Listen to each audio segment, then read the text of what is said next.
We come now to the second of the 17 principles which lead to the master key with which you may open the door to the attainment of your definite major purpose in life. This principle of success is called the mastermind principle. I want you to understand the nature of the mastermind principle because you must use it before you can take possession of the master key. An understandable definition of the mastermind is this. It consists of two or more people who work in perfect harmony for the attainment of a definite purpose.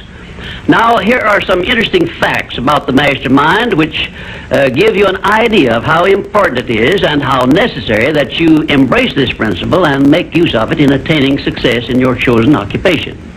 First of all, it is the principle through which you may borrow and use the education, the experience, the influence, and perhaps the capital of other people in carrying out your own plans in life.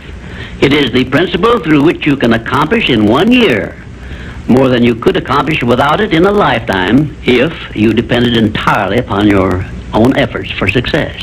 And I have heard well-informed Bible students say that the first known application of the mastermind was that which existed between the Nazarene and his 12 disciples.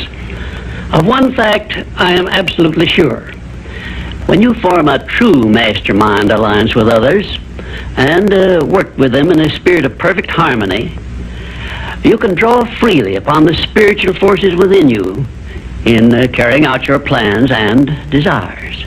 I also know that the mastermind principle can give you absolute protection against failure, provided always that your purpose in using this principle is beneficial to all whom you influence.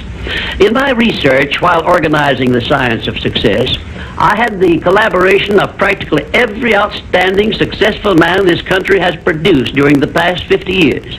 And I can tell you definitely that their success was due in the main to their knowledge and application of the mastermind principle. I wish also to call your attention to the fact that our great American way of life and our unmatchable system of free enterprise have been built upon the mastermind principle. The greatest document ever conceived by the mind of man is a perfect example of the mastermind principle in action.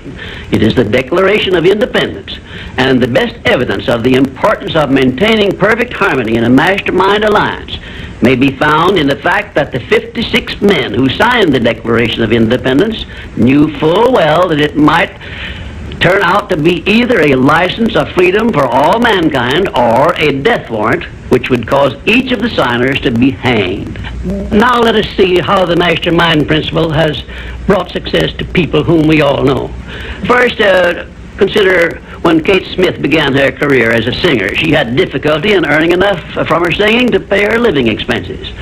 And she perhaps never would have made her singing pay if she had not discovered and applied the mastermind principle, which gave her access to the master key to success when she formed the mastermind alliance with Ted Collins.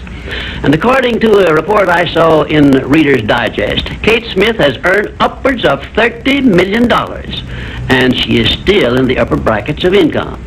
2, I remember when Edgar Bergen and that cute little block of wood known as Charlie McCarthy used to play anywhere they could get an engagement. And I rather suspect that often all they got for their services was a meal. But Edgar Bergen is a smart man in the field of entertainment. So he formed a mastermind alliance which introduced him and Charlie to millions of people by radio and television. And I suspect he is not concerned about money any longer. And you may be surprised when I tell you that the great Ford industrial empire started with the formation of a mastermind alliance between Henry Ford and his wife.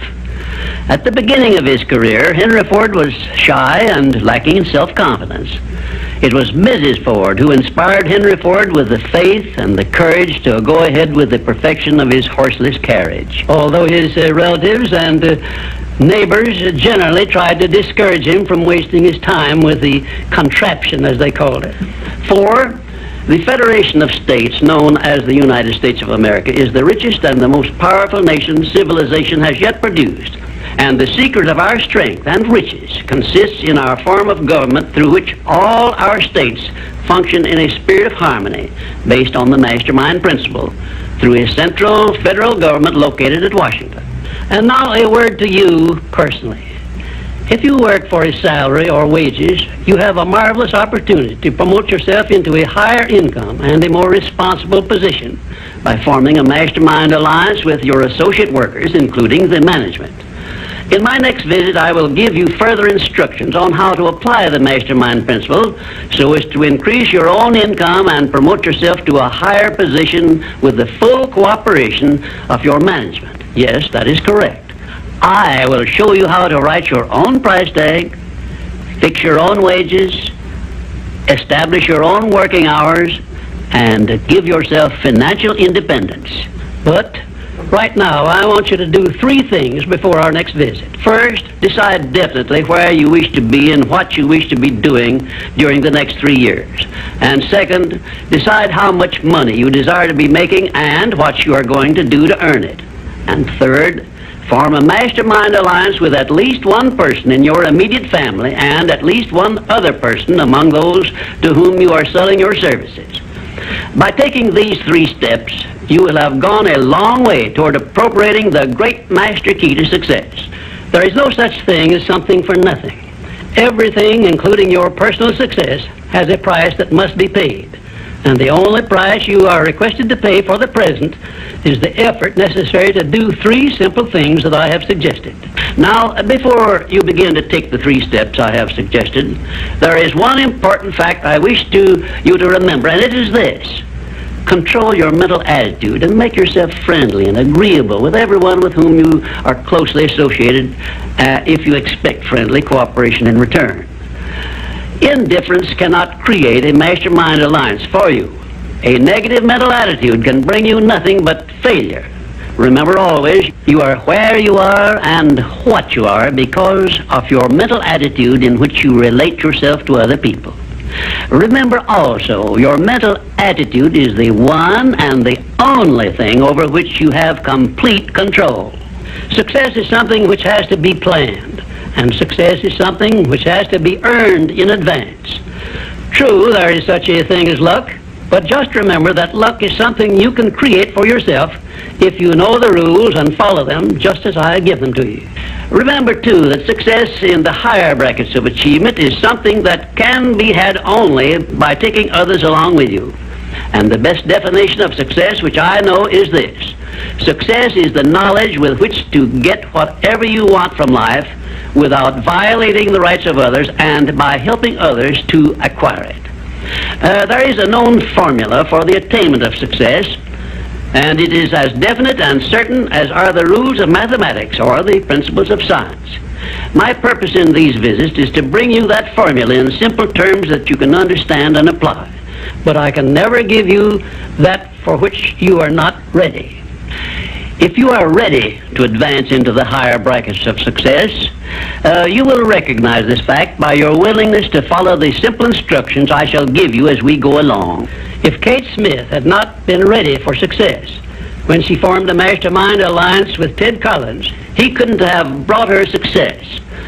This thing called success is a very profound and interesting thing because the line of demarcation between success and failure is so slight that it is often hard to tell where one ends and the other begins. For example, in my association with the late Henry Ford, I recognize that he had thousands of people working for him who had much more education than he, more magnetic personalities, more ability to make friends, and a much better chance of succeeding than Mr. Ford had when he was working for wages. But Mr. Ford had one simple quality the others who worked for him did not possess. The same quality I will clearly describe for you in my future visits with you. Meanwhile, I would be interested in knowing if you can describe this one simple quality Henry Ford possessed, which made him the greatest industrialist this nation has ever produced. In my next visit, I will give you a definite clue as to the success quality which helped Henry Ford spread his influence throughout the world and make himself richer than Croesus, despite the fact that he had only a meager common school education. Until then, please be of good cheer, will you? And just remember that your only real limitation is the one you accept and set up in your own mind.